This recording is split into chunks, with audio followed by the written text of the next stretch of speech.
Hey y'all, welcome. Here we are, day 3. Got it all fixed up yesterday. How'd you like that? I stuck you right in the old nose cone there. It was pretty cool footage here, right? So here's the repairs. They look pretty good. You can see the bit of filler, right? Where it's spread out. Once you start tamping it down with the brush and stuff, it spreads out and does exactly what it's supposed to do. Is make that whole area a little easier to lay glass in without getting any air voids. Sorry about that. Put my finger over it, but it's good and solid, man. I mean, it's actually, obviously stronger than the old stuff was. So we got a little bit of work to do. We're going to start trim these out and sand those holes back to normal. And then we'll go from there. Actually, let's bring you a little bit of that. What do you think?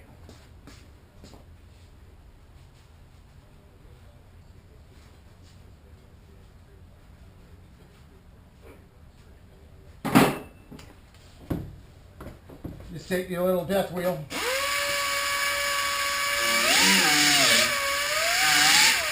Don't have to get real close.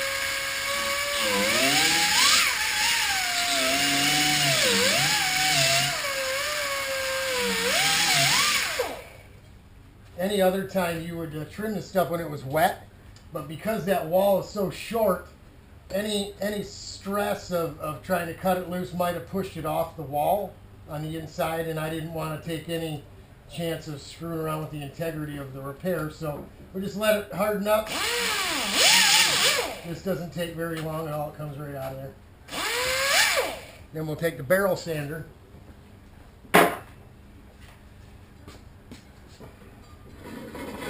And it fits right in here.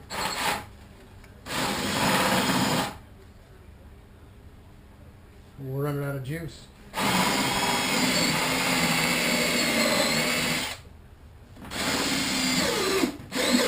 Here we go. Come on, baby. Here we go.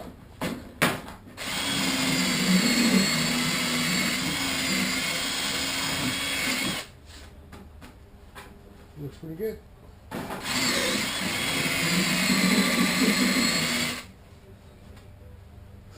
Get this one up here.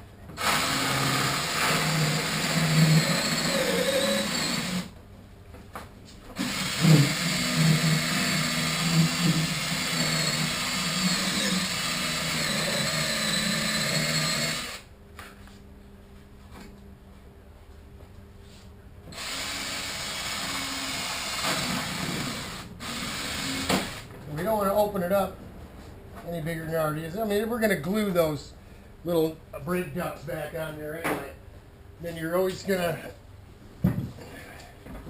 The reason I told you about not getting crazy with having to wet everything down out here on the spot that's not been prepped is because we're going to go ahead and knock it down ourselves anyway.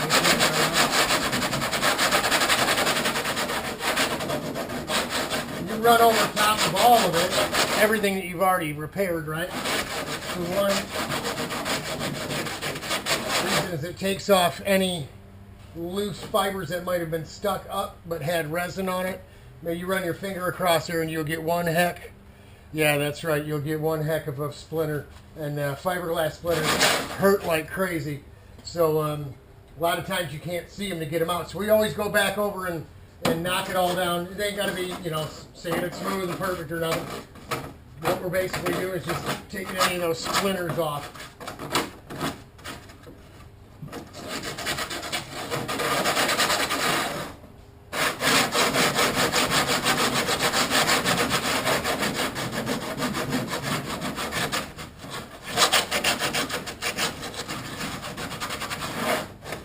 Right?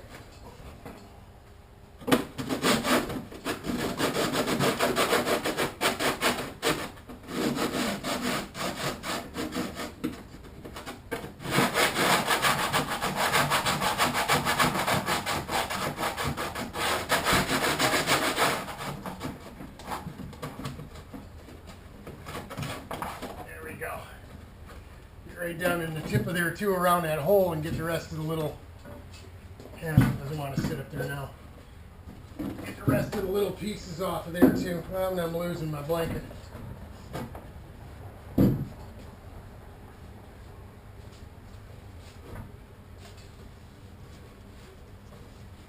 But you get the idea. And you get in there and sand on the back of that some more, and you'll get those little hangers out of there from the barrel sanders. And no one's going to see the inside anyway, right?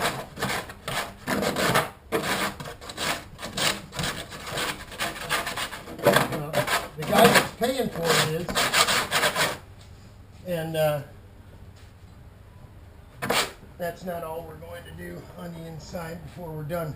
But that's it. We go ahead and knock the rough stuff down, just to make sure you don't get any splinters working around inside of there. And then, of course, we get all that stuff cleaned up.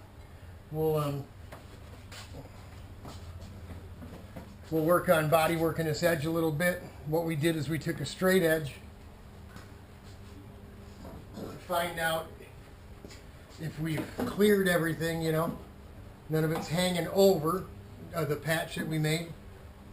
So, and this side here is beat up pretty good. It's got some divots in it, even back here where we didn't do anything. So we'll probably fix that edge up a bit. We've got a little bit of work to do in here anyway. It's whoever had put that other patch in had ground on it with a 90 sanding disc anyway, tore it up. And then we had that crack over here that's now repaired as well. So we're going to do a little bit of body work in here. What we're going to do first, because this is a flattish kind of semi-gloss black, is I'll take some flat black spray bomb and I'll spray a little spot just to see what it looks like, let it dry up, and then see if we can't, you know, usually you take something flat black and you rub something on it, it'll become semi-gloss. So we'll see if we can't fudge that in. This stuff is now looking, the more I look at it, it doesn't look black anymore. It looks like a gray black, doesn't it? Whether it's, you know, like anything else, there's 90 million shades of white and there's 90 million shades of black and red and blue and green. None of it really matches up, but we'll see. If it's way off, then maybe we'll just tape off and only really color what we've done and leave this other stuff, you know, leave it there. We don't want to do a whole bunch of paint to this thing, and he doesn't want to spend that kind of money. So that's it for now. Got the patches in, everything's cured up, it's good and strong. I'm sure he's going to like it. We'll bring you more when we get some more of it done, some more of the cosmetic stuff. Hope you're enjoying the movies.